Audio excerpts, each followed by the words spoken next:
यो माछाको नाम थाहा छ तपाईँ? मलाई पनि थाहा छैन यार। के भन्नु माछाको नामै थाहा छैन।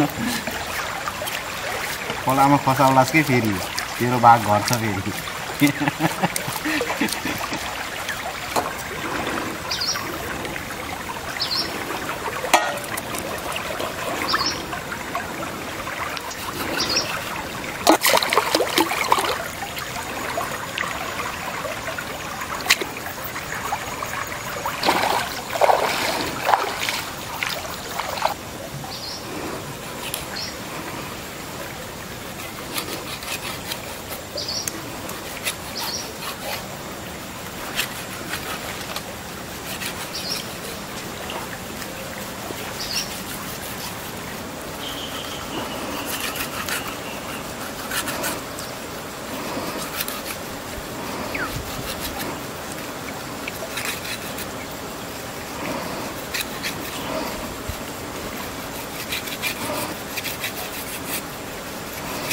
सबसे सुरुमा हाम्रो जाँदैछ बेसार,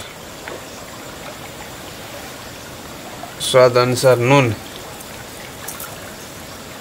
हाम्रो मसला छ घरमा आफैले पिसेको, यसमा अदुवा लसुन प्याज खुर्सानी सब मिक्स गरेर पिसेर आएको छ। कलरको लागि हामी हाल्दैछौँ रातो खुर्सानी, जुनले चाहिँ हाम्रो यो माछालाई कलर दिने काम गर्छ। प्याकेटवाला मिट मसला हो, गरम मसला। हामी यसलाई माछासँग मेरिनेट गर्दैछौँ र हामी हाल्दैछौँ कागती।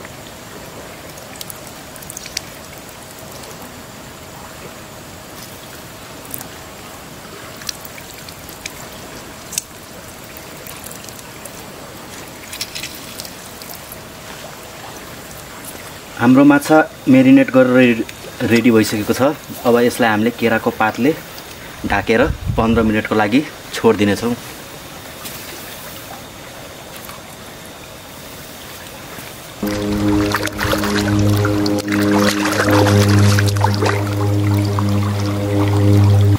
चुलो त खतरा ठाउँमा बन्न लाग्छ त।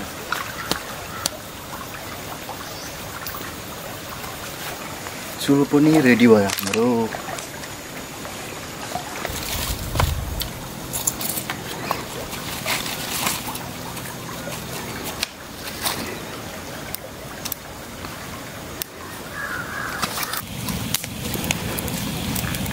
अब हाम्रो माछा जाँदैछ।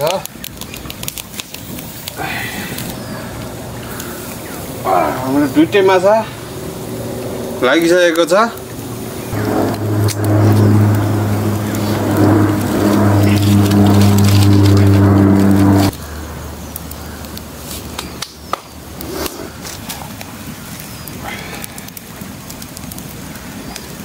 ओहो, यसरी पोलेर खाएको माछा पनि मिठै हुन्छ होला। यसको त यसले त पुच्छुरै खाइदियो।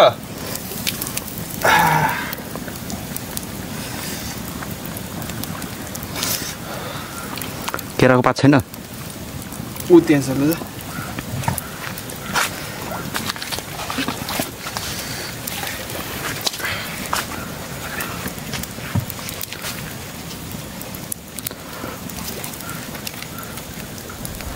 अलि तल राख है।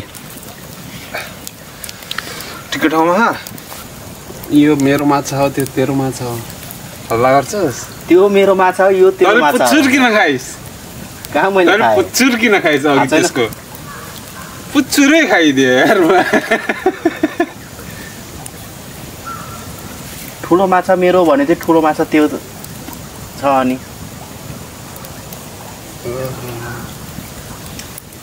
चिटिङ गर्न पाइँदैन है, मैले भन्दैछु। मम्मीलाई भन्दैछ।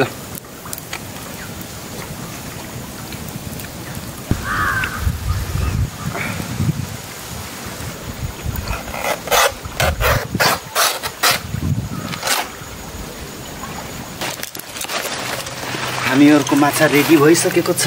अब यसलाई माथिबाट कागज निचोरेर त्यसपछि खानुपर्छ तैँले पुताएर कभर गर्दिस् क्या अब हामी हाम्रो माछालाई आफ्नो ठाउँसम्म लगेर जाँदैछौँ है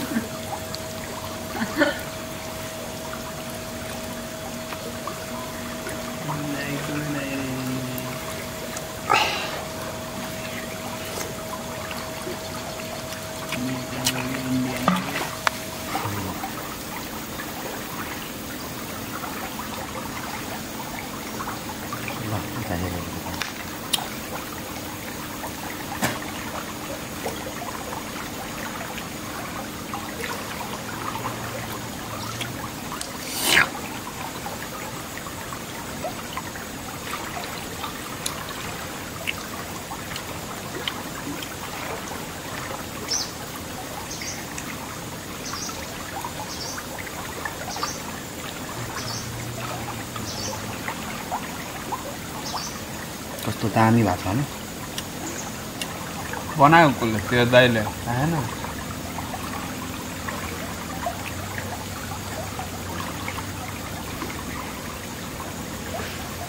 दाइ जस्तो त लागिरहेको थियो होला